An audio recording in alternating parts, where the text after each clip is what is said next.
Do you really want to do that every day? Do you really want to have, then this happened to me. Do you really want to have that, 6 o'clock PM phone call on your wife's birthday that you've got a, you know, water line that's leaking and you can't find anybody to go fix it because you didn't have the right systems in place. And so you got to go run out to St. Paul and do it yourself. Do you really want that? Hello and welcome to Pillars of Wealth Creation, where we talk about creating financial success with a special focus on business and real estate. I'm your host, Todd Dexheimer. Now, let's get to it. Are you ready to start investing in real estate today but don't know where to start?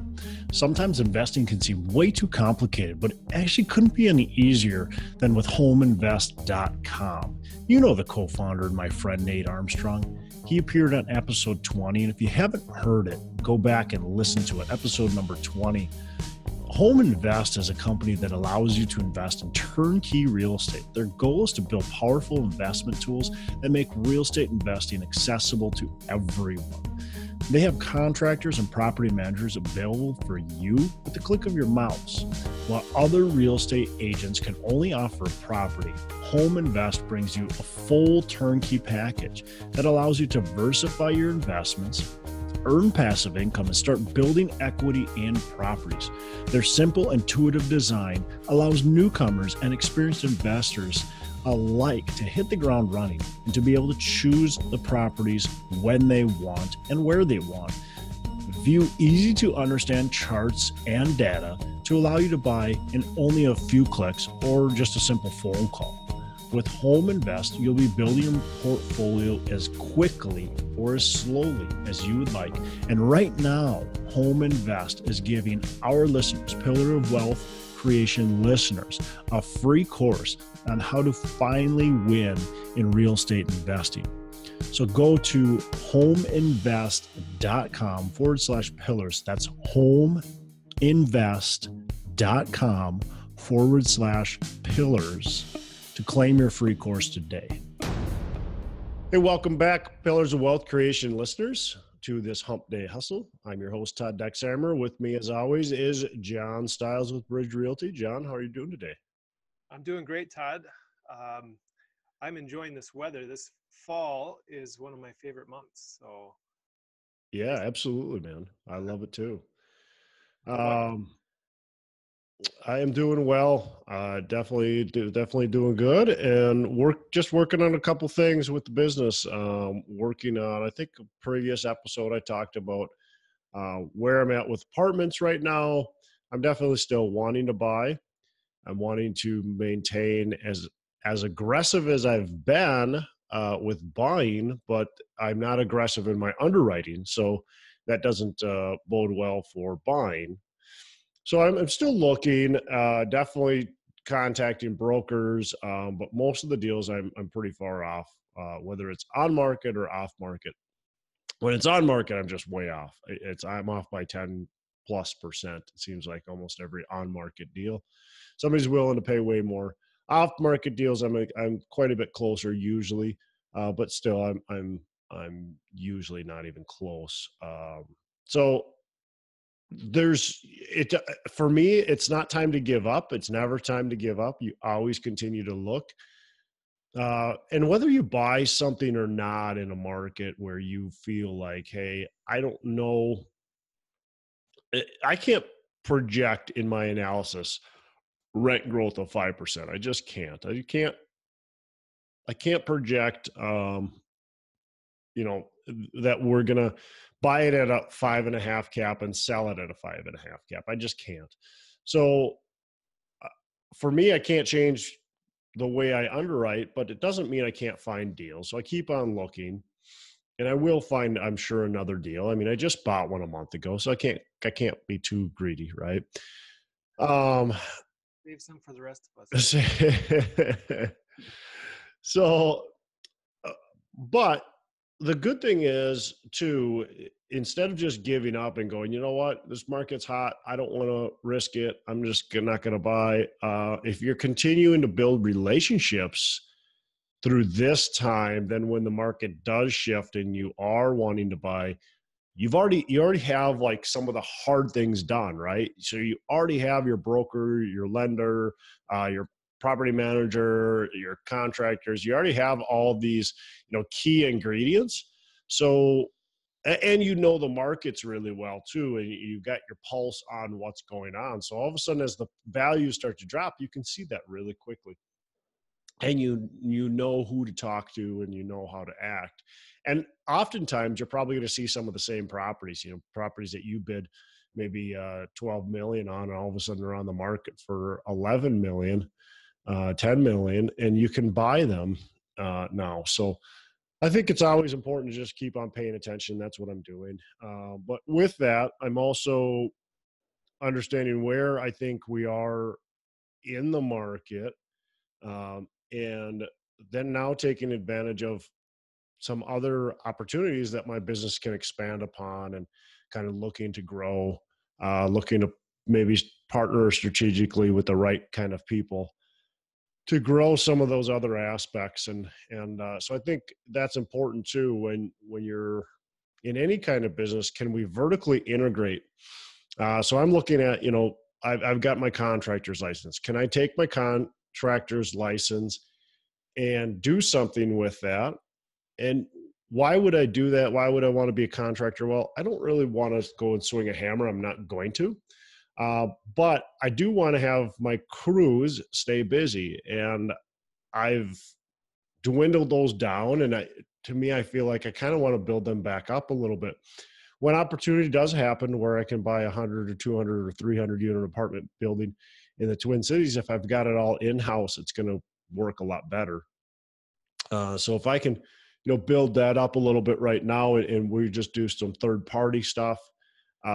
If I can, I've got my real estate license. If I can build that up a little bit, those are just good opportunities to, align my business with my main focus of buying multifamily. So I think strategically, as markets change and things change, you should always be adjusting and always be kind of trying to move with that market and take advantage of what's going on currently. And currently there's a lot of building going on. There's a lot of construction happening. So right now, I want to start taking advantage of that. Yeah, well, that's good. And there's a real shortage of labor, and yeah, that's going to be a challenge for me as well. Yeah. There's definitely a shortage of labor, there's a shortage of good skilled labor. And so that's definitely going to be the biggest challenge with the construction company, is can I find enough good people to keep up with the work that I could get? Because I can promise you I can likely get a lot of work, but can I keep up with that demand by having the right people in place? Yep. Yeah. Because when you find the right people, you'll be good to go. Yeah. And I'm not gonna be there doing it myself. So I'm not that person that I don't want to be on the job swinging the hammer. So got to find the right people. I've got a pretty solid guy in place right now. A couple others, several sub companies, subcontractors that are really good, that I know would do really well. But I just need to put a couple more pieces to the puzzle as we grow. But that's how it is. Cool. So yeah, anyways, I wanted to mention that. I think more so than telling people, like about what I'm doing, but kind of understanding as markets do change, as times change, you need to kind of, or there's the opportunity at least to adjust to that, and to, maybe not necessarily change your focus, but add a focus. And you've got to do it again strategically. So I'm being very careful about it. I mean, I've got like 5 pages of notes here with, graphs that I've done and flow charts and bullet points and all kinds of stuff, because I'm trying to make sure what I'm doing is going to be, there's a couple things. One is it going to take all my time? Because if it's going to take up all my time, I don't want to do it. Okay. Is it going to be sustainable? If it's not going to be sustainable, then I don't want to do it. Is it going to help improve my core focus business? If it's not going to help improve that, it's not going to help, make that better, I'm not going to do it. And then the last thing is it sustainable? I kind of said that, but is it sustainable without me? Okay. So can I build this thing up, put the right people in place, and then basically exit or maybe overlook from just up above, and not really have to manage the day to day? Be more like the visionary for it versus that, always in the business. So those are the things that I'm looking at setting this up. If I can't set it up like that, I don't want to do it. So that's very strategic for me is it's gotta fit that criteria. And if it can't, let's just not even start something. So, yeah. So anyways, that's kind of what I'm up to. I think I've mentioned it before. I'm also doing some coaching. So I've kind of just started doing that. Not a ton. I don't think I'm going to coach like 50 people or anything. Coach just a couple people. And I really enjoy it. It's just a lot of fun to be able to, I guess, tell people kind of what I know and show them how to learn, even what I don't know. And so it's just kind of fun doing that. Hey, I want to interrupt this episode real quick to talk to you about Nate Armstrong, our sponsor, Nate Armstrong. He's with homeinvest.com, and you want to get to know Nate. So go to homeinvest.com and just connect with Nate, talk to him, learn about his operation, what he's got going on. He's a turnkey provider, and it may not be right for you, but it could be the perfect fit. So it doesn't hurt. It's a free call, consultation just to figure out, what they do, what they have to offer. And worst case is you're going to meet a great person who's really well educated in real estate. He's done a ton of different real estate strategies, and probably he's going to teach you a little bit, even on a short conversation with him. So go to homeinvest.com and connect with Nate's company. You're definitely not going to be disappointed. It's worth it. So thanks, and we'll get back to our show. So what we wanted to focus on today is, why do investors fail? Yeah. As we learn that, of course, we want to avoid those pitfalls. Try to, right? Right. Yeah, I think, what happened in 2006, 7, 8, it happens frequently, and even it doesn't even have to be bad times like that, like major recessions. Obviously, more people failed during that time than probably any other time, at least in our recent history. And so, but it doesn't have to be that drastic. There's all kinds of times, and even in good times, people fail. And so, why do they fail? I think that's really important to figure it out, because you've got people that, I mean, I've met people that have been investors for 20, maybe not 20 years, for quite some time, kind of investors, and they still end up failing. And, I, during the, boom bust, I remember hearing stories about people that had, 50, 40, 50 properties, and they lost them all. And for the most part, the stories seemed like they were the same. They would buy a house and it would appraise for, whatever, $200,000. And then they would refinance it, and then they'd go and buy another one. And so they'd keep on doing the refinance and roll, which is a great strategy. But it's a very risky strategy if you're not careful with that, right? And so one of the biggest things, I think, is people want to leverage their real estate, and I leverage my real estate. But what I do, and I talked about this in a previous episode, what I do when I leverage my real estate, and I think this is very critical, and I know, John, you mentioned something in that episode, and we'll get to that, but I think it's critical to properly leverage. And so if I've got a property, let's call it a single family house that I'm buying, and I would buy that house for maximum value. My maximum purchase price would be $100,000. If that's the case, and I still can cash flow, okay, and we'll get to that aspect because that's another problem. Okay, so if I can still cash flow at $100,000 and that's my max price, I won't leverage that for more than 80% of that max price. So $80,000 in this case. That's my maximum leverage. Okay. And I don't care if this house is worth it someday down the road. I don't care if this house is worth $200,000. If the max I would buy it as $100,000, the max I will refinance it at is $80,000. Plain and simple. And that's going to keep you a lot more safe than that. So my properties personally, what they're appraised for versus what I have them leveraged at, it's about 50%. And because what I do is I look at what's the max price I would purchase these properties at, and I actually only leverage at 75% of that. So, Well, it's nice if you're refinancing, you already have the existing rents to base that on, versus if you're purchasing something brand new, you're not as familiar with it to really, be sure about the rents and where they're at. So that's just one benefit of already owning it if you're going to refinance it.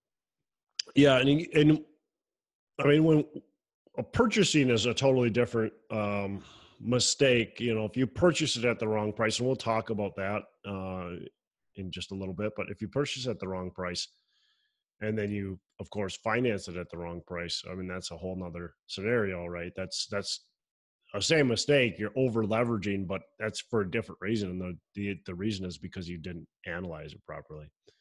So I think really important, and I can't stress that enough, is make sure you don't over leverage your real estate. Leverage is our friend, right? I mean, John, you take a property and you've got a very little down payment. If you can get away with a 5-10% down payment or 0%, but let's say you can get away with a 5% down payment versus a 25% down payment, your ROI, I mean, just shoots way up, right? And then you can take that money and recycle it and go buy another property. If you can get in for zero, obviously you have a ROI of infinite, and we can just keep on, going forever. We could buy thousands of properties if we wanted to, if we could do that. However, if we buy 1,000 properties that we're over leveraged on that we can't, keep the second any kind of crack happens, what's the point? Right. And that's what happened to people is they would buy these properties, and that still happens today. It's going to happen again. I promise you that. I see it happening. People are buying these properties and they're going, holy cow, it appraised for $250,000. Well, I'm going to be conservative and do it at 70% of that.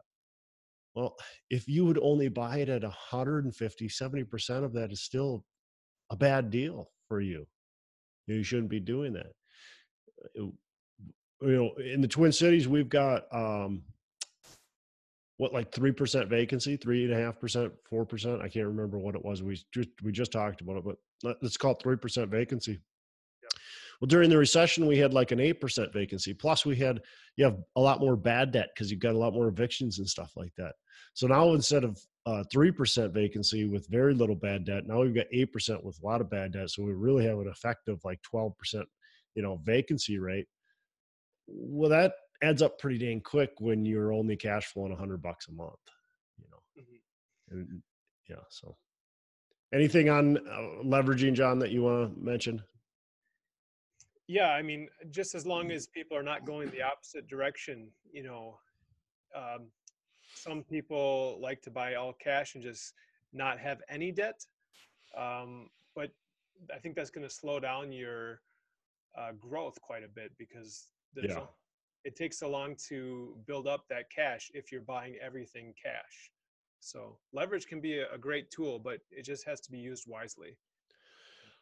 I, and I agree 100%. I've got nothing wrong with somebody going in all cash. I agree though, John, is they're not getting the biggest benefit out of real estate, or one of the biggest benefits out of real estate is the fact that you can leverage it and leverage it very securely and very well.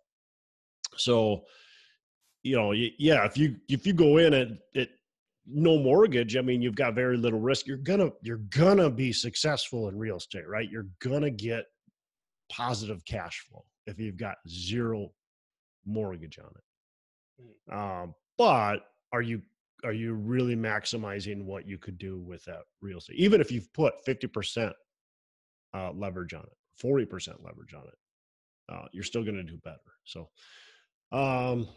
so then the next thing I think a lot of people make the mistake of is they don't educate themselves.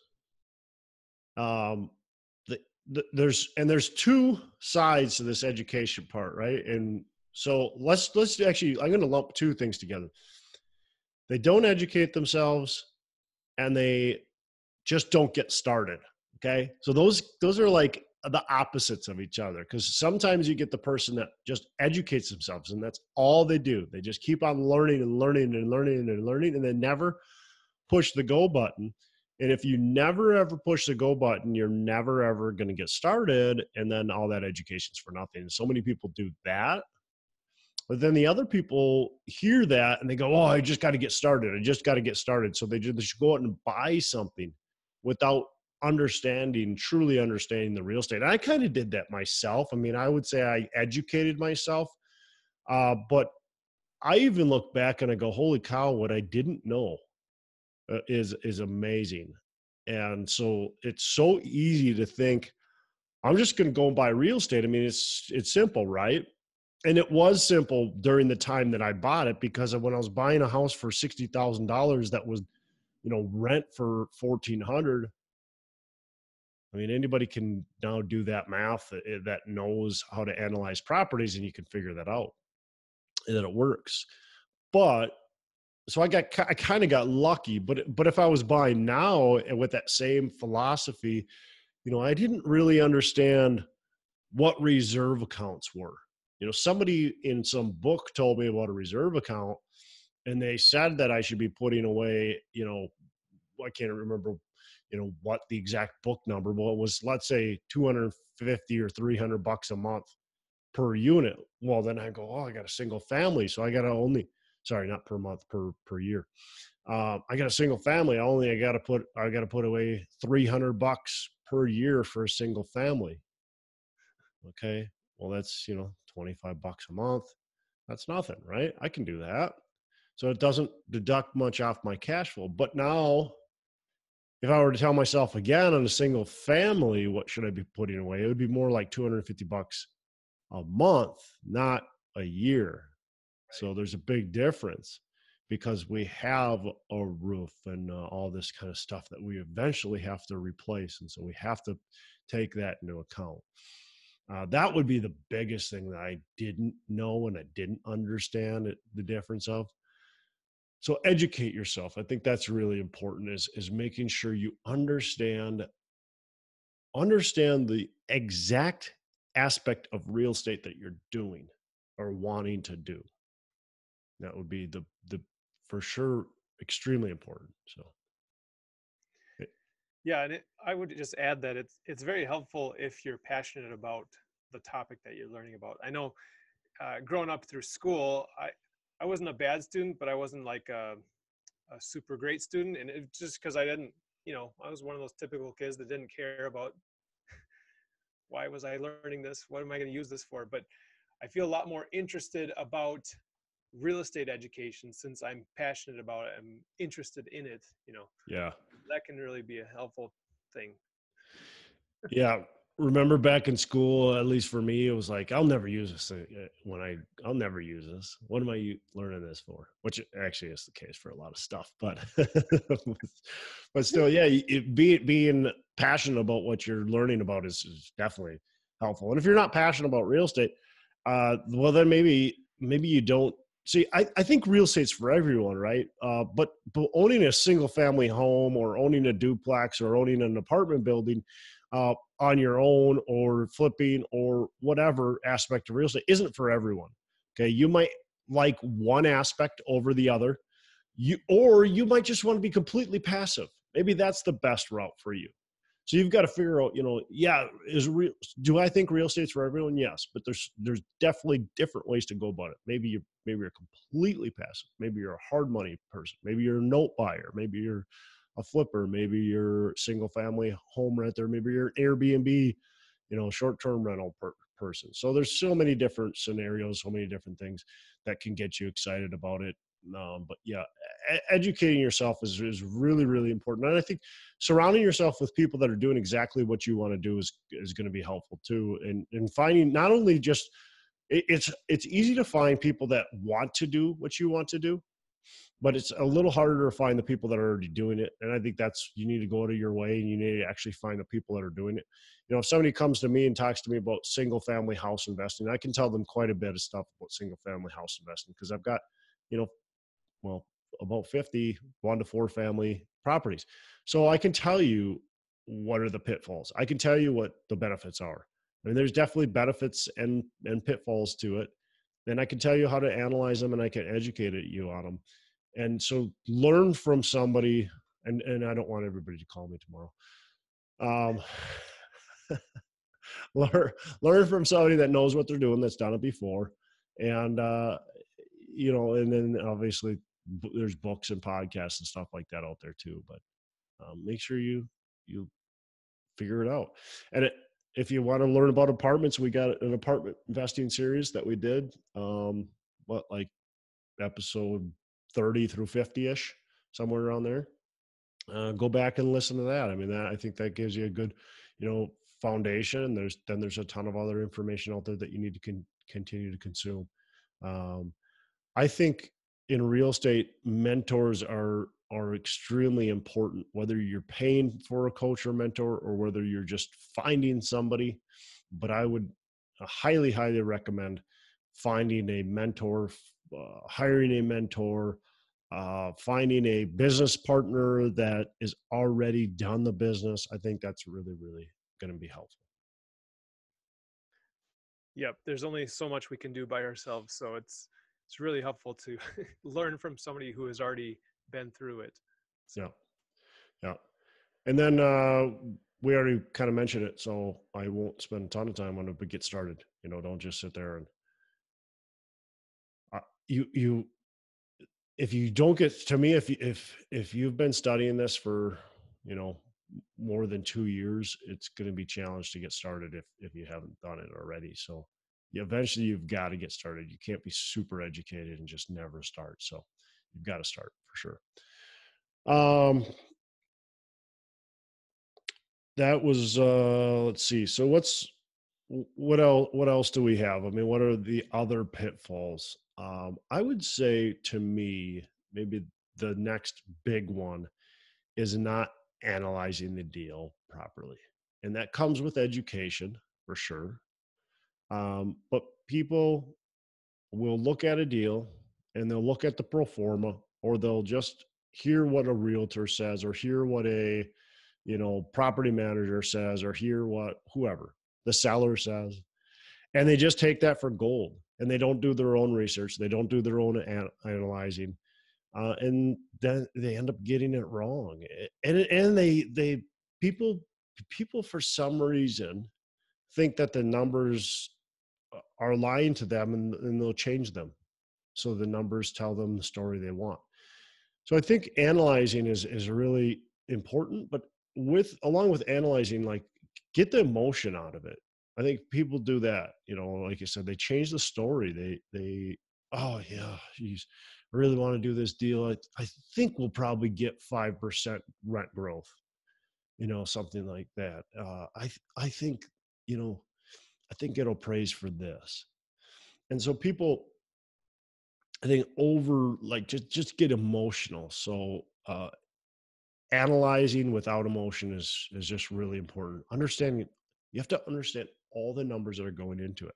I see a lot of people's, you know, rent projection sheet or income projection sheet, and they're missing city fees. What does the city charge you a rental license? Well, our cities do, a lot of them. Maybe yours doesn't, so maybe you don't have to add that in there. But some of our cities do, and some of them could be substantial.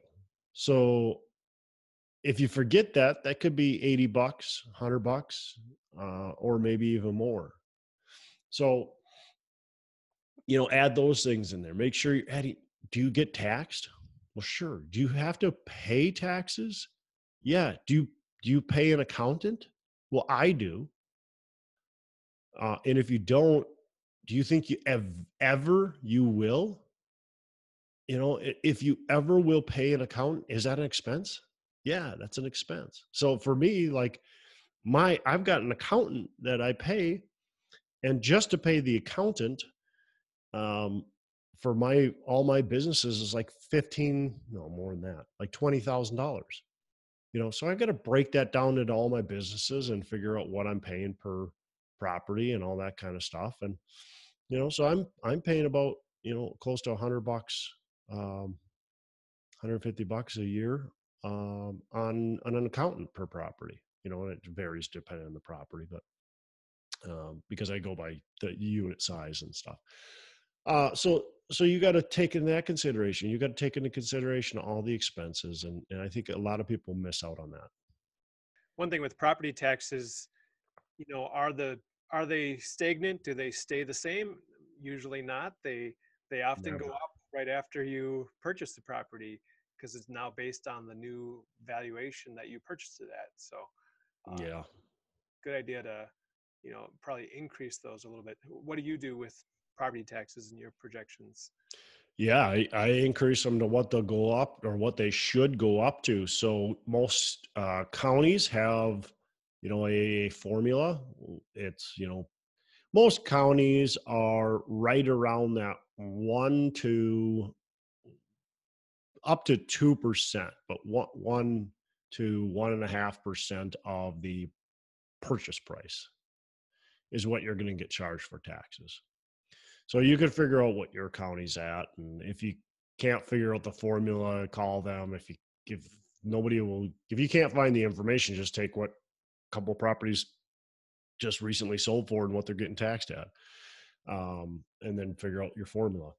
But either way, you can figure out your formula, and that's what you need to increase it by. That's just it. It's just simple.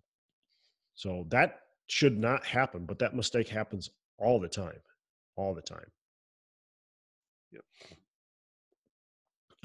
And then the reserve. I already talked about the reserve with the single family house. You've got to take into consideration, what's this thing actually going to cost me? Because you have day-to-day tasks, day-to-day maintenance, but then you also have the big overall maintenance. And if you haven't put away $6,000 to do your $6,000 roof, that's going to come out of your own pocket. And if you don't have $6,000 laying around and the roof starts leaking, what are you going to do? You're going to refinance it?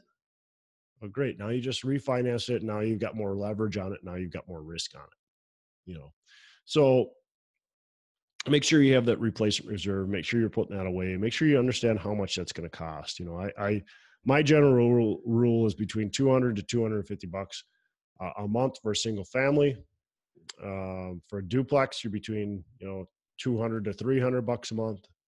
And then, you can kind of go from there. As we get bigger, we go less, right? Less per unit. So I think for me, those are the main pitfalls. John, anything else you want to add to the main pitfalls or things you have seen or heard about for people that fail? I know you're in the property management business, potentially saw some people fail in that. Anything else?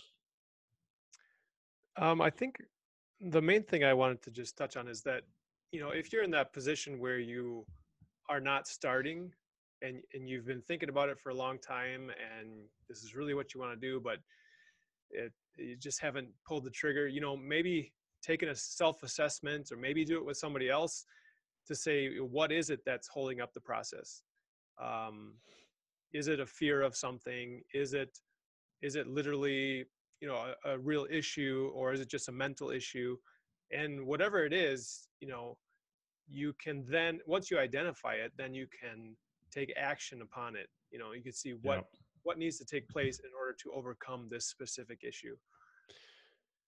Yeah, absolutely. With that, with education, all this stuff, and you talked about passion. Are you passionate about it? I think that plays a kind of important role in it too. So I think the other thing you've got to think about is, you know, is this something you're going to really enjoy? Uh, if it's not, and even if you think it is, can we systematize it? Is this something that we can scale? Can we grow it? Can we work in or on the business, not in the business? Because if you're always going to be doing this and you're going to be dealing with the tenants, the toilets, the trash, all that kind of stuff, do you really want to do that every day? Do you really want to have, then this happened to me. Do you really want to have that, 6:00 p.m. phone call on your wife's birthday that you've got a, water line that's leaking and you can't find anybody to go fix it because you didn't have the right systems in place, and so you got to go run out to St. Paul and do it yourself? Do you really want that?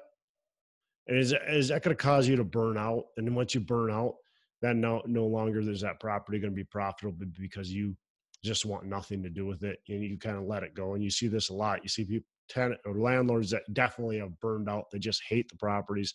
They're grumpy every time they think about it, and they get these properties that used to be nice, and 15 years or 5 years or even 2 years down the road, they become just junk holes. And now it's not making money. They can't find good tenants anymore. And they don't know why, or they don't care even. They just care less because they got so far burnt out because they're trying to do everything themselves.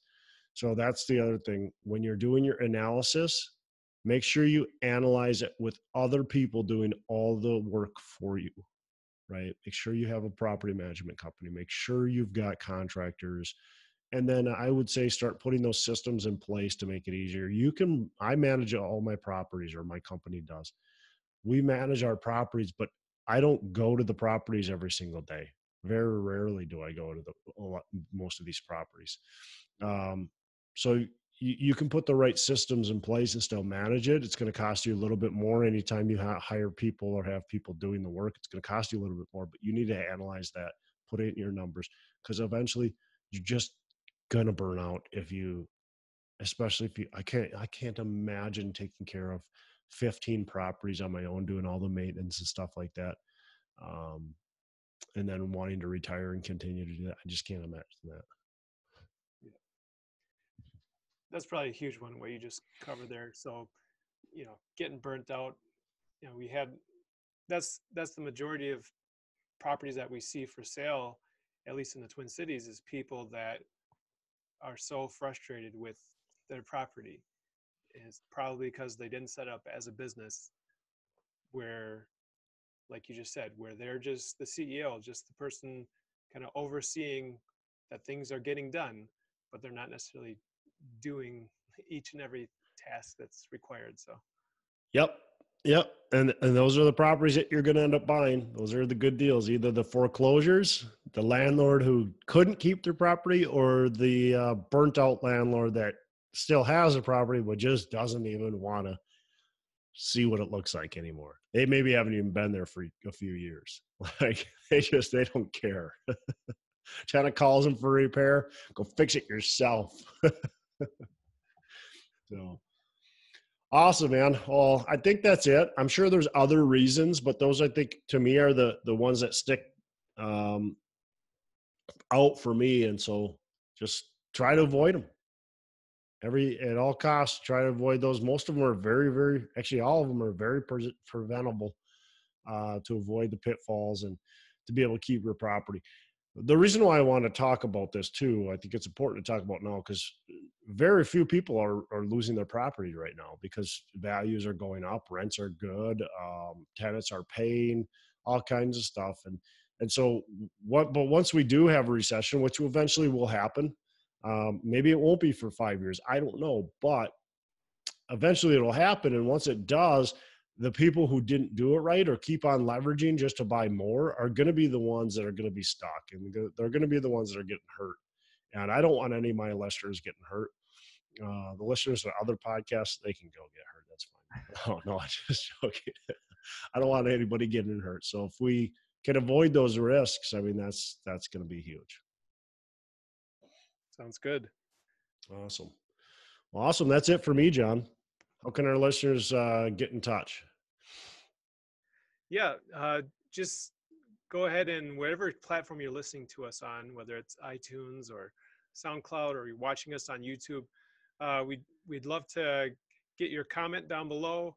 We'd love to get your rating and review.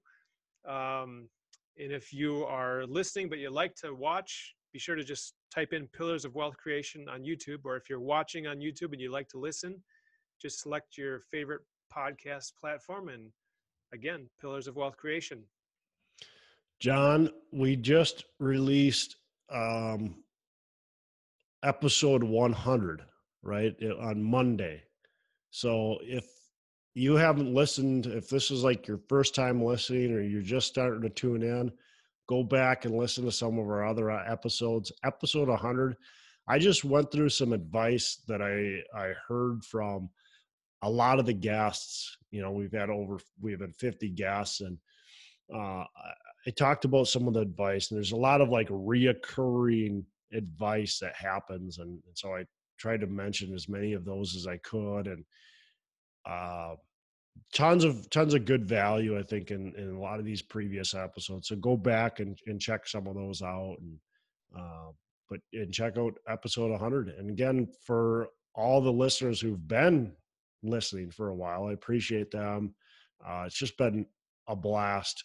I can't believe 100 episodes has already gone by, but it's just been so much fun, and a lot of fun talking to these, great guests, and just a lot of fun with the feedback I've gotten from people listening and communication. I mean, I love seeing, a private message or sitting in my, inbox, a message from somebody saying, I love your podcast. You guys bring great value and that kind of stuff. So if you haven't already gone on to iTunes and given us a review, we'd love to see that. Or however you want to reach out to us. We've got a Facebook page, Pillars of Wealth Creation, as John mentioned. And so you can go on there, you can go on YouTube, and just reach out and let us know what you like, and maybe if you got topics, or if you got guests, or anything that you want more of, let us know with that as well. We'd love to hear from you. Yeah, and congratulations on getting to this milestone. I think that's a big accomplishment. So, well, thanks, man. I couldn't have done it without you, so I appreciate it. Yep. All right, John, we'll talk to you soon. Make every day Saturday.